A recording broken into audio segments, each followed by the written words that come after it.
کہ علامہ ذیشان حیدر جوادی صاحب نے یہ لکھا کہ کسی بظاہر مدعی علم نے حضرت ابوالفضل عباس کے بارے میں اس طرح کے کامنٹس پاس کیے اور یہ کہا کہ حضرت عباس کی شجاعت تو اپنی جگہ مسلم ہے، مگر حضرت عباس علمی اعتبار سے کوئی مضبوط شخصیت نعوذ باللہ من ذالک نہیں تھے۔ علامہ ذیشان حیدر جوادی قمر بنی ہاشم ان کی کتاب اور بہت اچھی کتاب ہے، یعنی اگر جوان حضرت ابوالفضل عباس کی سیرت کو سمجھنا چاہتے ہیں تو یہ کتاب ان کی بڑی مدد کر سکتی ہے۔ انہوں نے لکھا کہ وہی شخص وہ جو مدعی علم تھا اس نے خواب میں حضرت ابوالفضل عباس کو دیکھا۔ اب حضرت عباس نے کیا کہا وہ میں آپ کی خدمت میں عرض کرتا ہوں۔ لعاب معصوم کا اثر کیا ہوتا ہے؟ لعاب معصوم کا اثر کیا ہوتا ہے؟ پیغمبر اکرم کا جو کیس ہے امیر المومنین تو بہرحال دونوں معصوم ہیں، نہیں آئیے غیر معصوم کی ہم بات کریں، ایک عام انسان کی بات کریں۔ یہ ہمارے 10ویں امام امام علی النقی علیہ السلام کا تذکرہ ہے۔ راوی کا نام ہے ابو ہاشم جعفری۔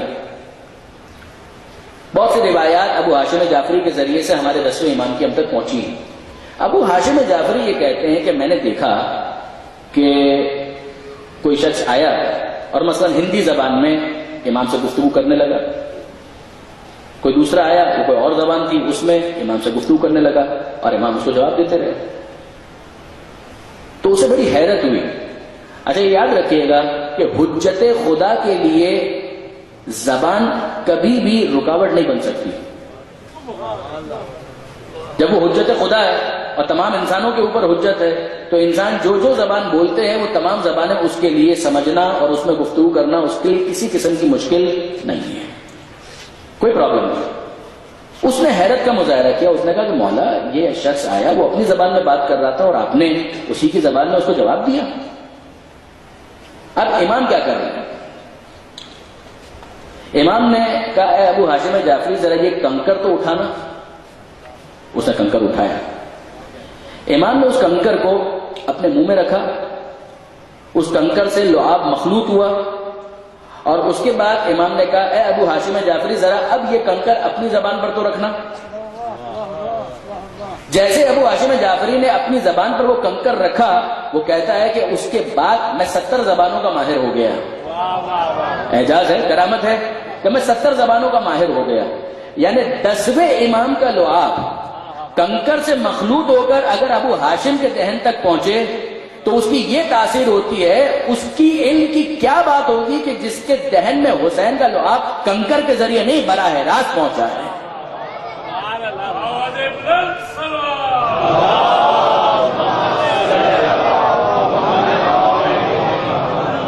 جسے گویا امام نے اپنا علم چسا دیا ہے اس لعاب کے ذریعے سے۔ اور اب آپ غور فرمائیے کہ وہ مدعی علم جس کے خواب میں حضرت عباس آئے تو انہوں نے یہی کہا کہ ذرا اس مسئلے کا جواب تو دو۔ اس نے کہا یہ بہت مشکل مسئلہ، کہا نہیں تمہیں تو علم کا بڑا دعویٰ ہے، کہا نہیں مولا یہ تو سمجھ میں نہیں آ رہا، کہا کہ ذرا سوچو کہ کئی واسطوں سے ہو کر جو علم تم تک پہنچا تو تم تو صاحب علم بن گئے اور میرے بابا کا علم براہ راست مجھ تک پہنچا اور میرے علم کے بارے میں شک کرتے ہو۔ درود بھیجیے گا محمد و آل محمد پر۔ اب برادران عزیز ذرا آئیے اس خطبے کی طرف جو حضرت ابوالفضل عباس نے ارشاد فرمایا، اور کب ارشاد فرمایا؟ جب امام مظلوم اپنے قافلے کے ساتھ مکہ چھوڑ کر جا رہے تھے، ترویہ کا دن 8 ذی الحجہ کا دن۔ یہ ایک صفحے کا خطبہ ہے، جو کتاب اس وقت میرے ہاتھ میں ہے یہ علامہ طالب جوہری صاحب کی حدیث کربلا، اور اس کتاب کے اندر عنوان ہے خطیب مکہ، اور اس کے ذیل میں حضرت علامہ نے کوٹ کیا ہے کسی اور کتاب سے جو قم سے ایران سے شائع ہوئی ہے، حضرت ابوالفضل عباس کا یہ خطبہ۔ پھر یاد رکھیے گا 8 ذی الحجہ کا دن ہے جس کو ترویہ کا دن کہتے ہیں، مکہ معظمہ ہے، اور مکہ معظمہ میں خانہ کعبہ کی چھت ہے جس پر بلند ہو کر حضرت عباس یہ مختصر خطبہ ارشاد فرما رہے ہیں۔ یہ حضرت ابوالفضل عباس کا خطبہ، جیسا کہ میں نے عرض کیا بہت طولانی خطبہ نہیں، مختصر خطبہ ہے، مگر میں آپ کی توجہات چاہتا ہوں۔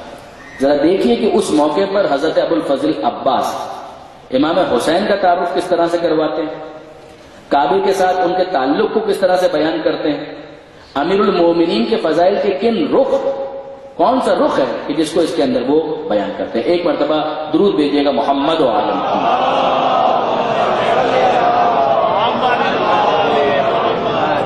فرماتے ہیں بسم اللہ الرحمن الرحیم، شروع اللہ کے نام سے جو رحمان ہے رحیم ہے۔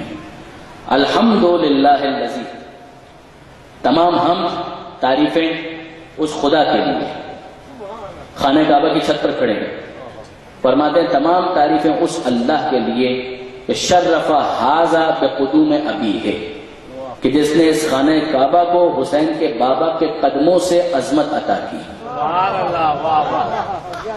شرف ھذا، اس کے شرف میں اضافہ کیا بقدوم ابیہ، علی کی ولادت خانہ کعبہ میں ہونا یہ علی کی فضیلت ہے یا خانہ کعبہ کی فضیلت ہے؟ فرماتے ہیں شرف ھذا بقدوم ابیہ، من کان بالامس بیتن، جو کل تک فقط گھر تھا، اصبح قبلتن، وہ اس کے بعد قبلہ قرار پایا۔ ایھا الکفرۃ الفجرہ، اے انکار کرنے والوں، اے فاجروں، تصدون طریق البیت الامام البررہ، تم نیکی کے امام کی راہ میں رکاوٹ بنتے ہو کہ وہ اس عبادت حج کو انجام نہ دے سکے، تم اس کی راہ میں رکاوٹ بن رہے ہو۔ من ہوا احق بہ من سائر البریہ ومن ہوا ادنی بہ، ساری دنیا میں کون ہے جو ان سے زیادہ کعبے کا مستحق اور ان سے زیادہ اس سے قریب ہو؟ اگر اللہ کی واضح حکمتیں، بلند اسرار اور امتحان خلق درمیان میں نہ ہوتے تو حسین کے قریب جانے سے پہلے کعبہ ان کے پاس اڑ کے آ جاتا۔ لوگ حجر اسود کو چومتے ہیں اور حجر اسود ان کے ہاتھوں کو بوسہ دیتا ہے۔ اگر میرے آقا کے ارادے اللہ کی مشیت کے پابند نہ ہوتے تو میں تم پر اس طرح سے جھپٹ پڑتا جیسے غضبناک باز اڑتی ہوئی چڑیوں پر جھپٹتا ہے۔ تم کن کو ڈرانا چاہتے ہو؟ کیا تم ان لوگوں کو ڈرانا چاہتے ہو جو بچپنے میں موت سے کھیلا کرتے ہیں؟ بڑے ہو کر وہ کیسے ہوں گے اس کا اندازہ خود کر لو۔ دوسروں کے ساتھ خود میں اپنے آپ کو اپنے عزیز ترین رفقا کے ساتھ مخلوقات کے اس سید و سردار پر فدا کرنے کا تہیہ کر چکا ہوں۔ پھر فرماتے ہیں ہیہات، افسوس، دیکھو اور پھر دیکھو، غور کرو، شراب خور کون ہے اور حوض کوثر کا مالک کون ہے؟ ایک طرف یزید ہے جو شرابی ہے، فاسق ہے، فاجر ہے، اور ایک طرف حسین ہے جو ساقی کوثر کے وارث ہیں۔ وہ کون ہے کہ جس کے گھر میں بدمست مغنی ہے، اور وہ کون ہے جن کے گھر میں وحی قرآن کا بصیرہ ہے؟ وہ کون ہے جس کے گھر میں لہو و نجاست کا پڑاؤ ہے، اور وہ کون ہے جس کے گھر میں تطہیر اور آیت کا قیام ہے؟ تم اسی دھوکے میں مبتلا ہو جس میں قریش مبتلا تھے، یعنی یہ جس دھوکے میں تم مبتلا ہو اسی دھوکے میں قریش بھی مبتلا تھے۔ وہ رسول اللہ کو قتل کرنا چاہتے تھے اور تم رسول اللہ کے وارث حسین کو قتل کرنا چاہتے ہو۔ یاد رکھو، جب تک علی زندہ رہے کوئی رسول کو قتل نہ کر سکا، جب تک میں زندہ ہوں کوئی حسین کو قتل نہیں کر سکتا۔ کس کی مجال ہے کہ حسین کو نقصان پہنچا سکے؟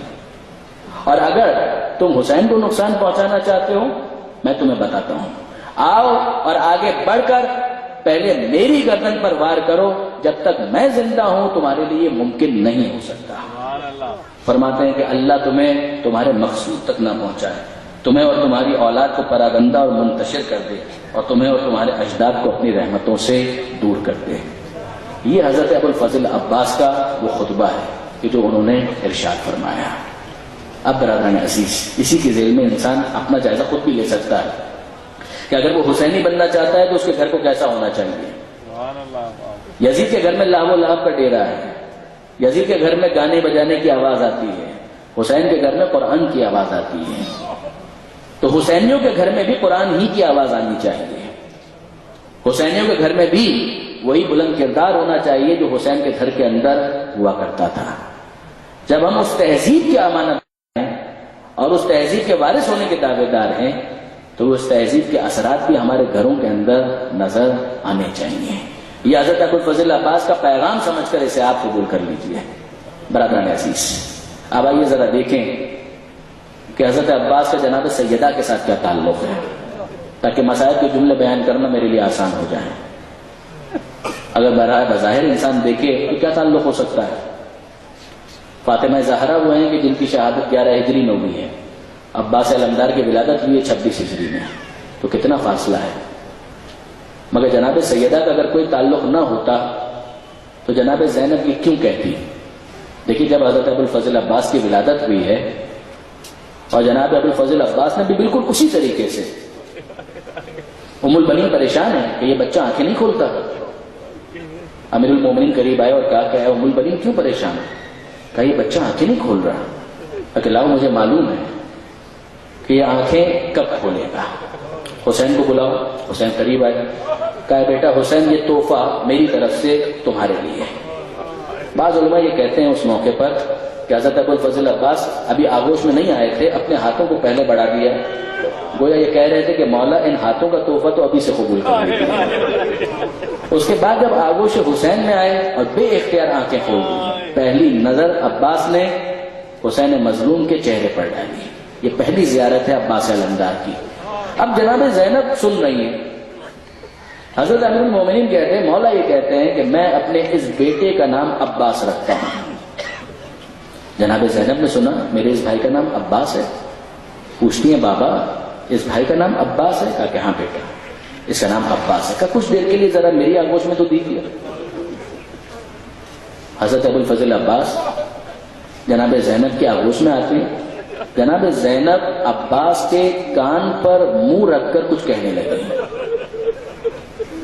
مولا سوال کرتے ہیں اے بیٹی ابھی سے بھائی سے باتیں شروع کر دی؟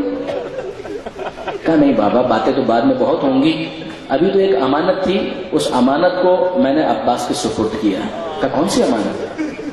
کہا میری ماں فاطمہ زہرا کی وصیت تھی کہ بیٹی زینب جب تیرا وہ بھائی پیدا ہو جس کا نام عباس ہوگا تو اسے میرا سلام پہنچا دینا۔ بابا ابھی تو میں نے فقط ماں نے جو امانت دی تھی اس امانت کو پہنچایا ہے۔ جناب سیدہ کا اگر تعلق نہ ہوتا تو جناب سیدہ اپنی وصیتوں میں عباس علمدار کو اس طرح سے کیوں یاد کرتی؟ جناب سیدہ نے اپنی زندگی میں کہا میرے 2 بیٹے حسن اور حسین، میرا تیسرا بیٹا وہ عباس جو بعد میں پیدا ہوگا۔ اور اس بات کا جناب ام البنین کو بھی احساس تھا اور پورا احساس تھا۔ دیکھیے برادران عزیز، مروان دشمن اہل بیت ہے، نہ مدینے کا رہنے والا ہے، وہ یہ بیان کرتا ہے کہ میں نے دیکھا، میں مدینہ منورہ آیا ہوا تھا، میں نے دیکھا کہ محلہ بنی ہاشم ایک دروازہ کھلتا ہے، ایک ضعیفہ باہر آتی ہیں، ہاتھ میں عصا ہے، وہ جنت البقیع میں تشریف لاتی ہیں اور جنت البقیع میں وہ قبر جو جناب سیدہ سے منسوب ہے وہاں پر اپنے آپ کو گراتی ہیں اور کہتی ہیں اے شہزادی فاطمہ میں آپ کو آپ کے بیٹے عباس کا پرسہ دیتی ہوں۔ مدینے کا ایک شخص وہیں سے گزر رہا تھا، مروان کہتا ہے اس شخص کو مخاطب کر کے نہ میں مدینے کا ہوں نہ میرا بنی ہاشم سے کوئی تعلق ہے، میں غیر ہوں، مگر میں بھی یہ بات جانتا ہوں کہ عباس فاطمہ زہرا کے بیٹے تو نہیں ہیں، زہرا کے بیٹے تو نہیں ہیں، تو یہ خاتون جو بنی ہاشم کے محلے سے آ رہی ہیں کیا ان کو نہیں پتا کہ یہ فاطمہ زہرا کے بیٹے نہیں ہیں بلکہ ام البنین کے بیٹے ہیں؟ وہ مدینے کا رہنے والا آنسوؤں پر قابو نہ رکھ پایا۔ اس نے کہا مروان تو نہیں جانتا کہ یہ خاتون جو یہ بات کہہ رہی ہیں یہی ام البنین ہے، یہی یہ جملہ کہہ رہی ہیں کہ شہزادی میں آپ کو آپ کے بیٹے فاطمہ زہرا، میں آپ کو آپ کے بیٹے عباس کا پرسہ دینے کے لیے آئی ہوں۔ اس لیے کہ سیدہ نے عباس کو اپنی طرف منسوب کیا ہے۔ اور اس کے بعد جناب ام البنین کے وہ بہن ہیں کہ وہاں پر وہ اپنے بیٹے عباس کو مخاطب کر کے کہتی ہیں اے بیٹا عباس یہ لوگ مجھے پرسہ دیتے ہیں اور کہتے ہیں کہ تو مارا گیا، تیری ماں کو یقین نہیں آتا، میں نے تجھے پالا ہے، میں جانتی ہوں کہ تو کیا، کون تجھے قتل کر سکتا ہے، کس کی یہ مجال ہے کہ تجھے قتل کر دے؟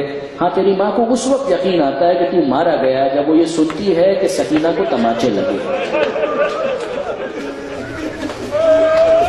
پھر مجھے یقین آ جاتا ہے کہ ہاں واقعا اگر تو ہوتا تو کس کی مجال تھی کہ سکینہ کو تماچے مارے۔ اور مجھے اور زیادہ یقین آ جاتا ہے جب میں سنتی ہوں کہ زینب کی چادر چھینی گئی، اگر تو موجود ہوتا تو کس کی یہ مجال تھی؟ اور اے بیٹا مجھے اور یقین آ جاتا ہے جب میں سنتی ہوں کہ میرے بیمار امام عابد بیمار کو کوڑے مارے گئے۔ کہ اگر تو زندہ ہوتا تو کس کی یہ مجال تھی کہ عابد بیمار کو وہ کوڑے مار سکے۔ عزیزوں، چھٹے امام کی ایک عجیب روایت ہے بیت الاحزان کے اندر، جس میں امام نے اس حدیث کو بیان کرنے کے بعد کہا کہ یہ سننے کے بعد اگر کوئی گریہ نہ کرے تو اس کی آنکھیں کبھی ٹھنڈی نہ ہو۔ وہ اس روایت کو بیان کرتے ہوئے چھٹے امام اتنا روئے کہ ان کی داڑھی بھیگ گئی، ریشے مبارک تر ہو گئی۔ کیا کہتے ہیں؟ بیت الاحزان میں شیخ عباس قمبی نے اس روایت کو نقل کیا۔ شیخ عباس قمبی کہتے ہیں کہ امام یہ فرماتے ہیں کہ قیامت کے میدان میں جو پہلا مقدمہ پیش ہوگا وہ زہرا کے اس بیٹے کا پیش ہوگا کہ جس کا نام تھا محسن۔ محسن شہید کا مقدمہ پیش کیا جائے گا، اور لاشیں محسن کو کون لے کر آئے گا؟ جناب خدیجہ اور جناب فاطمہ بنت اسد۔ جناب خدیجہ کے ہاتھ میں، جناب فاطمہ بنت اسد کے ہاتھ میں محسن کا لاشا ہوگا، اور یہ پہلا مقدمہ ہوگا کہ خدا کی عدالت میں پیش کیا جائے گا۔ جناب خدیجہ سوال کریں گے، اے پروردگار کون سا جرم تھا کہ جس کی وجہ سے محسن کو شہید کر دیا گیا؟ جناب فاطمہ بنت اسد کہیں گی اے پروردگار مجھے انصاف چاہیے، مجھے اس بچے کے حوالے سے انصاف چاہیے۔ یہ پہلا مقدمہ ہوگا جو خدا کی بارگاہ میں پیش کیا جائے گا۔ آپ کے ذہن میں یہ سوال آنا چاہیے کہ محسن کا لاشا جناب خدیجہ کے ہاتھ میں کیوں ہوگا؟ محسن کا لاشا جناب فاطمہ بنت اسد کے ہاتھ میں کیوں ہوگا؟ محسن کا لاشا تو جناب خاتون جنت سیدہ کے ہاتھ میں ہونا چاہیے۔ یہ مسئلہ حل نہ ہوتا اگر مالک ستین کی وہ روایت نہ ہوتی۔ فاطمہ زہرا کے ہاتھ خالی کہاں ہے؟ محسن کا لاشا بنت اسد کے ہاتھ میں ہے، خدیجہ کے ہاتھ میں ہے، زہرا کے ہاتھ میں نہیں ہے۔ کیوں؟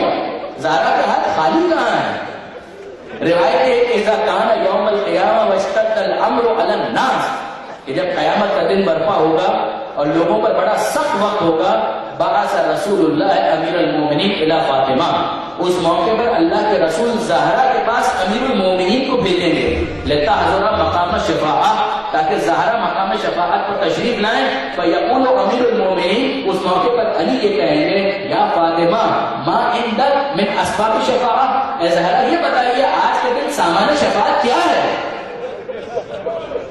مت تخر کے آج کے دن کے لیے کیا ذخیرہ آپ نے کیا ہے؟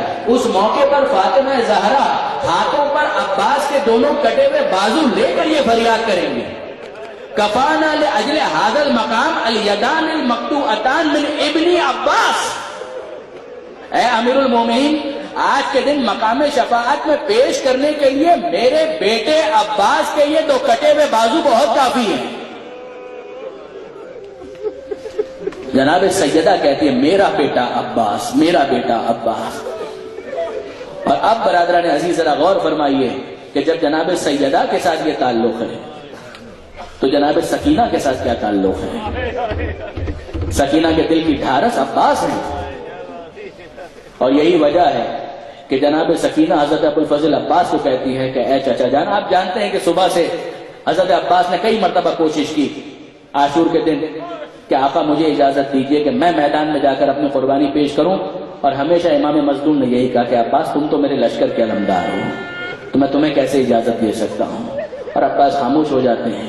عباس پھر اصرار نہیں کرتے، پھر تھوڑے وقت گزرتا ہے اور حضرت عباس آ کر کہتے ہیں مولا اب مجھے اجازت دیجئے، اور امام یہی کہتے ہیں عباس تم میرے لشکر کے علمدار ہو، میں تمہیں کیسے اجازت دوں؟ یہاں تک کہ وہ وقت آیا کہ عباس علمدار یہ کہتے ہیں کہ مولا اب میرے وہ سپاہی کہاں رہے، وہ میرا لشکر کہاں رہا کہ میں جس کا علمبردار تھا؟ میرے سپاہی حوض کوثر کے پاس میرا انتظار کر رہے ہیں، آقا مجھے اجازت دیجئے کہ میں میدان میں جاؤں۔ اور امام مظلوم پھر بھی اجازت نہیں دیتے۔ یہ وہ وقت ہے کہ جب جناب سکینہ کی فریاد عباس کے کانوں تک پہنچتی ہے۔ عباس دیکھ رہے ہیں کہ جناب سکینہ بچوں کے ساتھ اپنی پیاس کا اس طرح سے اظہار کرتی ہیں، کہتی ہیں اے چچا عباس اب 3 سال کی بچی اپنی معصومیت میں جو کچھ کہے وہ کم ہے۔ کہتی ہیں کہ اے چچا عباس کیا آپ نہیں دیکھ رہے میرے ہونٹ کتنے سوکھے ہوئے ہیں؟ کیا آپ کو نظر نہیں آ رہا کہ میں کتنی پیاسی ہوں؟ اس موقع پر عباس کہتے ہیں کہ اے بیٹی سکینہ بس مجھے میرے آقا سے اجازت دلا دے، آقا مجھے اجازت نہیں دے رہے، پھر میں تیرے لیے پانی کا انتظام کروں گا۔ سکینہ کہتی ہے بس چچا جان اتنی سی بات، میرے بابا نے کبھی میری کوئی بات نہیں ٹالی، میں ابھی آپ کی سفارش کرتی ہوں۔